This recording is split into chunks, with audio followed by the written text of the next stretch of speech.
بسم اللہ الرحمن الرحیم۔ مومنین کرام، علامہ حافظ تصدق حسین صاحب کے حوالے سے آج تیسری قسط آپ کے سامنے میں پیش کر رہا ہوں۔ یاد دہانی کے طور پر بتا دوں کہ میں نے چند سال پہلے میرے پاس جو 2 اشرے آئے تھے، اللہ کیا ہے اور 14 کیا ہیں، یہ ایک اشرہ، دوسرا معرفت محمد و آل محمد علیہ السلام، اس پر میں نے تبصرہ لکھ دیا تھا۔ قول حافظ لکھ کر علامہ حافظ تصدق حسین صاحب کے لفظ لکھے، جملے لکھے، اور اس پر اپنا تبصرہ جو لکھا اس میں تبصرہ کا لفظ استعمال کیا۔ تو یہ میں نے اس وقت جو ہے نا وہ فوٹو کاپی سائز میں کیا تھا، جواب دیا تھا۔ اب میں آج تیسری قسط ہے قول حافظ، یہ مجلس نمبر 4 ہے۔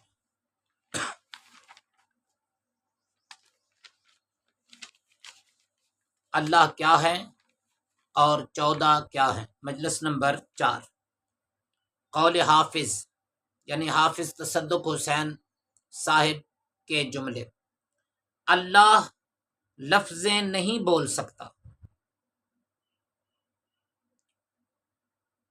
میرا جواب سنیے حافظ صاحب، یہ انداز توہین والا ہے۔ ہم بچوں کو ابتدائی میں پڑھاتے ہیں اور سب علماء پڑھاتے ہیں کہ اللہ تعالیٰ کی صفات ثبوتیہ میں سے ایک صفت ہے قدیم ہونا، ایک ہے قادر ہونا، تو آخر میں ایک ہے متکلم۔ اس کا مفہوم یہ ہے کہ اللہ تعالیٰ جس چیز میں چاہے کلام پیدا کر دے، بلکہ وہ تو بغیر کسی چیز کے بھی کلام پیدا کر سکتا ہے۔ سورج کے پاس زبان نہیں ہے، سورج سے سلام کروایا، چاند نے سلام کیا، درختوں نے گفتگو کی ہے، درخت بولے ہیں۔ یومئذ تحدث اخبارہا، قرآن مجید کہتا ہے زمین بولے گی۔ قرآن مجید میں اللہ تعالیٰ فرماتا ہے الیوم نختم علی افواہہم وتکلمنا ایدیہم، ہاتھ بولیں گے۔ ہاتھوں کے پاس کون سی زبان ہوتی ہے؟ وتشہد ارجلہم، گواہی دیں گے کون؟ پاؤں۔ اللہ اکبر۔ شہد علیہم سمعہم وابصارہم وجلودہم، کان بولیں گے، آنکھیں بولیں گی، گواہی دیں گی بندے کے خلاف۔ جلودہم، ان کے جلد، چمڑے کے جسم، جلد بولے گی۔ اللہ، وقالوا لجلودہم، وہ کہیں گے کہ اپنے چمڑوں سے کہ لم شہدتم علینا، تم ہمارے خلاف گواہی کیوں دے رہے ہو؟ قالوا انطقنا اللہ انطق کل شیء، یہ میں قرآن پڑھ رہا ہوں کہ وہ کہیں گے کہ اللہ تعالیٰ نے ہمیں بولنے کی طاقت دی ہے، جس نے ہر شے کو بولنے کی طاقت دی ہے۔ تو اللہ متکلم ہے۔ کیا عقیدہ دے رہے ہو حافظ صاحب لوگوں کو؟ کیوں لوگوں کے عقیدے جو شیعت کے ہیں وہ برباد کر رہے ہو؟ اگر تم شیعہ نہیں ہو تو ڈکلیئر کرو اپنے آپ کو کہ میں شیعہ نہیں ہوں، اپنے آپ کو شیعہ کہلوا کر اور شیعوں کے عقیدے برباد کرنے کے لیے آئے ہو۔ اللہ تعالیٰ تو جس چیز میں چاہے کلام پیدا کر۔ اللہ تعالیٰ بغیر مٹیریل کے سورج چاند بنا سکتا ہے، کیا وہ بغیر کسی چیز کے یا بغیر زبان کے کلام پیدا نہیں کر سکتا؟ اپنے دنیاوی مفادات کی خاطر توہین خدا اور قدرت خدا کا انکار کر رہے ہو، کچھ تو خیال کرو۔ آپ ہی اپنی اداؤں پہ ذرا غور کریں حافظ، ہم اگر عرض کریں گے تو شکایت ہوگی۔ آگے جملہ، مجلس نمبر 4۔ قول حافظ، اللہ ذات نہیں ہے، اللہ تو اسم ہے، جو ذات ہے وہ تو مسمى ہے۔ اب تبصرہ سنیں۔ پہلی مجلس میں علامہ حافظ تصدق حسین صاحب نے فرمایا کمال ہو کے ذات ہے وجود نہیں. کیا کہا؟ اللہ ذات ہے. کمال ہو کے ذات ہے وجود نہیں. تو پہلی مجلس میں کہا ذات ہے. چوتھی مجلس میں فرمایا اللہ وہ ذات ہے جو شے ہے ہی نہیں. اور اب چوتھی مجلس میں کہہ رہے ہیں اللہ ذات نہیں. سبحان اللہ، استغفر اللہ ربی و اتوب الیہ کہنے کو دل کرتا ہے اس جملے، بلکہ اس کے بہت سارے جملوں میں لا حول ولا قوت الا باللہ العلی العظیم. اور دوسری بات، اسم کچھ نہیں ہوتا حافظ صاحب، اصل تو مسمى ہوتا ہے، یعنی جس کا اسم ہو، جس کا نام ہو.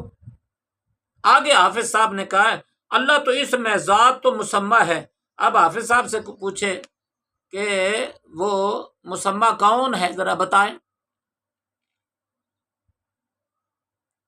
ناظرین کرام، مومنین کرام، اصل بات یہ ہے کہ اصل میں یہ سب الفاظ وجود خدا کے انکار کی طرف راستہ ہیں. یہ راستہ بنانے والا حافظ تصدق حسین صاحب. کبھی کہتے ہیں اللہ کا وجود نہیں، کبھی کہا اللہ شے نہیں، پھر خود ہی انکار کر دیا شیء لیس کالاشیاء. کبھی کہا اللہ تو اسم ہے، مسمى کوئی اور ہے. کبھی کہا اللہ ذات نہیں، کبھی کہا اللہ ذات ہے. استغفر اللہ ربی و اتوب الیہ.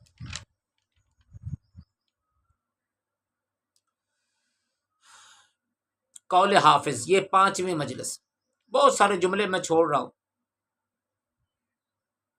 توجہ. یہ قول حافظ، اس میں حافظ تصدق حسین صاحب کے جملے. توجہ، ارے اللہ اپنا نام خود وضع ہی نہیں کر سکتا. وضع کا معنی بنانا. اللہ تعالی، ارے اللہ اپنا نام خود وضع ہی نہیں کر سکتا. اگلا جملہ ذرا سنیے حافظ صاحب کا. جو اپنا نام نہیں بتا سکتا، اپنا کمال کیسے بتائے؟ استغفر اللہ ربی و اتوب الیہ. آپ بھی کہہ لیں مومنین اس جملے پہ، یعنی بیچارہ بنا کے پیش کیا. جو اللہ تعالیٰ یہ نہیں کر سکتا، جو اللہ تعالیٰ یہ نہیں کر سکتا، وہ یہ کیسے کرے گا؟ جو اللہ تعالیٰ اپنا نام نہیں بتا سکتا، وہ اپنا کمال کیسے بتائے گا؟ اللہ اکبر. یہ حافظ صاحب کی کھلم کھلا توہین خدا ہے. اس عشرے میں اور باقی عشروں اور مجالس میں بار بار حافظ تصدق حسین صاحب توہین خدا کرتے ہوئے آپ کو ملیں گے. پہلی مجلس میں کہا اللہ میں اپنے آپ کو منوانے کی صلاحیت ہی نہیں. تیسری مجلس میں کہا میں اپنے کمال کو خود ظاہر نہیں کر سکتا، یعنی اللہ کہہ رہا. چوتھی مجلس میں کہا اللہ لفظ نہیں بول سکتا. اس کا میں جواب ابھی دے چکا ہوں پہلے. چھٹی مجلس میں کہا اللہ لکھ نہیں سکتا. اور اب یہاں پانچویں مجلس میں کہا ارے اللہ اپنا نام خود وضع نہیں کر سکتا. جو اپنا نام نہیں بتا سکتا وہ اپنا کمال کیسے بتائے؟ اللہ اکبر. مومنین کرام، اس عشرے کا موضوع ہے اللہ کیا ہے اور 14 کیا ہیں. یہ ہے اللہ کا تعارف جو پیش کر رہے ہیں جناب رئیس الحفاظ سرکار سرمایہ ملت جعفریہ علامہ حافظ تصدق حسین صاحب. کیسے یہ سرمایہ ہیں، کیسے رئیس الحفاظ ہیں، اور کیسے یہ علامے ہیں. یہ ہے اللہ کا تعارف جو حافظ صاحب کرا رہے ہیں کہ اس کو عاجز اور لاچار اور بے بس پیش کر رہے ہیں. اور آگے مجلس نمبر 9 میں وہ کہتے ہیں وہ ایسا ہے کہ وہ اپنے آپ کو منوا ہی نہیں سکتا. اس لیے ضروری ہو گیا کہ اپنے آپ کو منوانے کے لیے کوئی اپنے جیسا بنائے۔ بھائی جب مثال کے طور پر میں بول نہیں سکتا تو جو میرے جیسا ہوگا وہ بھی نہیں بول سکتا۔ جب میں اپنی جگہ پہ پیش نماز چھوڑ کے جا رہا ہوں، چند دن کے لیے جا رہا ہوں، میں خطبہ جمعہ نہیں دے سکتا، تو جو میرے جیسا ہوگا وہ کیسے خطبہ جمعہ دے سکے گا؟ مجھے اگر انگلش نہیں آتی، مجھے اگر چائنی زبان نہیں آتی، تو جو میرے جیسا ہے اسے چائنی زبان کیسے آتی ہوگی؟ اور اگر چائنی زبان آتی ہے اسے تو وہ تو مجھ سے بہتر ہو گیا، میرے جیسا کیسے ہو گیا؟ کیا کہہ رہے ہیں؟ اس لیے اس کے لیے ضروری ہو گیا ہے کہ اپنے آپ کو منوانے کے لیے کوئی اپنے جیسا بنائے۔ استغفر اللہ ربی واتوب لا حول ولا قوت الا باللہ العلی العظیم۔ حافظ صاحب جی، آپ اپنے آپ کو رئیس الفاظ کہلواتے ہیں، اشتہاروں پر لکھواتے ہیں، آپ کو تو چاہیے اللہ تعالیٰ کی قدرت پر ایمان لوگوں کا پختہ کریں، لیکن آپ اللہ تعالیٰ کو عاجز اور لاچار بنا کر پیش کر رہے ہیں۔ وجہ کیا ہے؟ چکر کیا ہے؟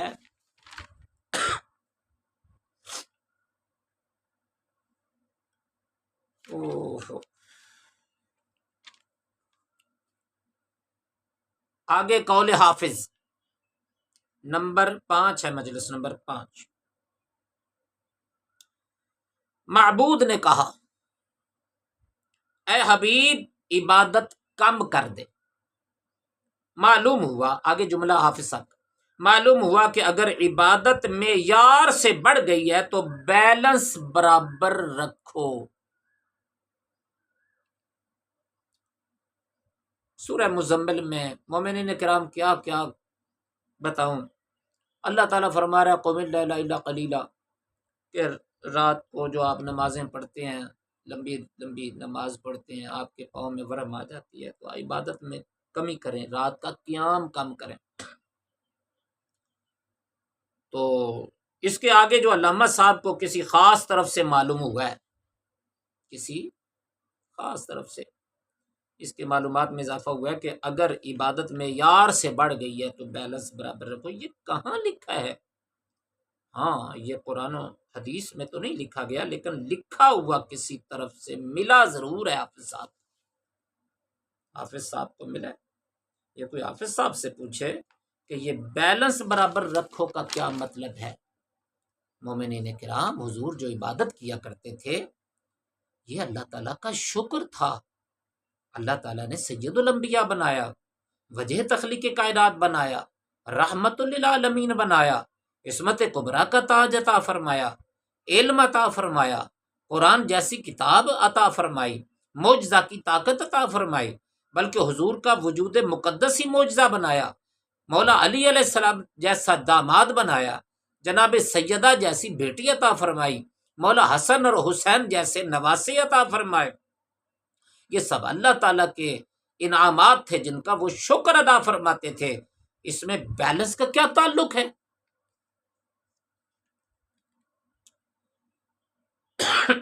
آج کی حد تک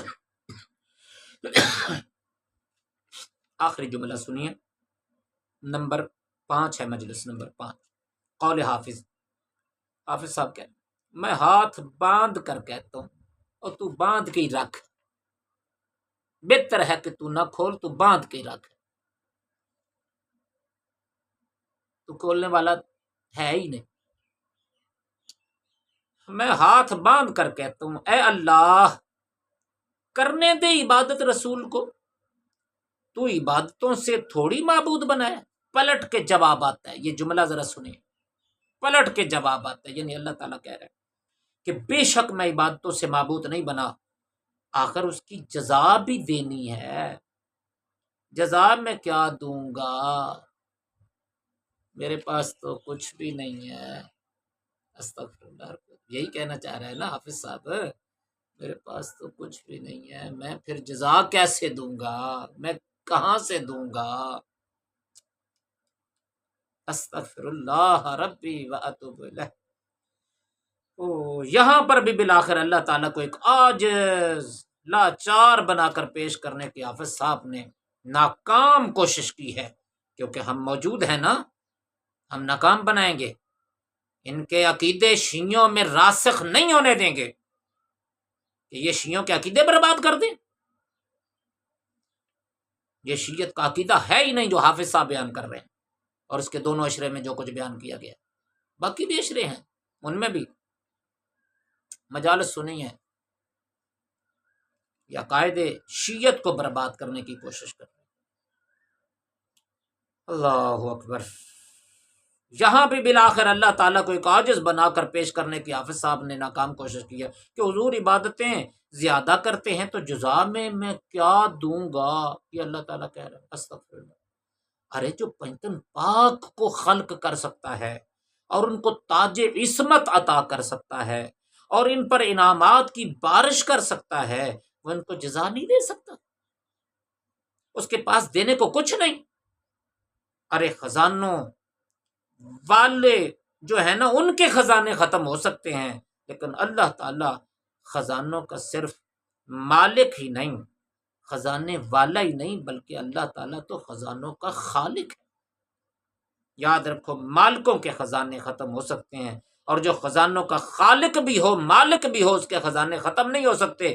حافظ صاحب کچھ ہوش کے ناخن لو اور توہین خدا مت کرو، مرنا نہیں، تو نے بوڑھا ہو گیا ہے، یہ جتنا کما لے گا کتنا کھا لے گا تو؟ کیا توہین خدا کر کے جو کمائے گا وہ پیسے حلال ہیں؟ حرام کما کے اپنی اولاد کو دے کے چلا جائے گا، خود وہاں پہ جا کے سزا بھگتے گا، اور پچھلے والے حرام مال سے وہی حرام مال کا اثر آئندہ نسلوں میں بھی اثر انداز ہوتا ہے۔ امام جعفر صادق علیہ السلام نے فرمایا وہ بہت بڑا ظالم انسان ہے جو حرام کھاتا ہے اور حرام اپنی اگلی نسلوں تک منتقل کرتا ہے۔ انشاءاللہ چوتھی قسط لے کر ان قریب آپ کی خدمت میں پھر حاضر ہوں گا۔ اس وقت تک کے لیے اجازت چاہتا ہوں۔ وما علینا الا البلاغ المبین۔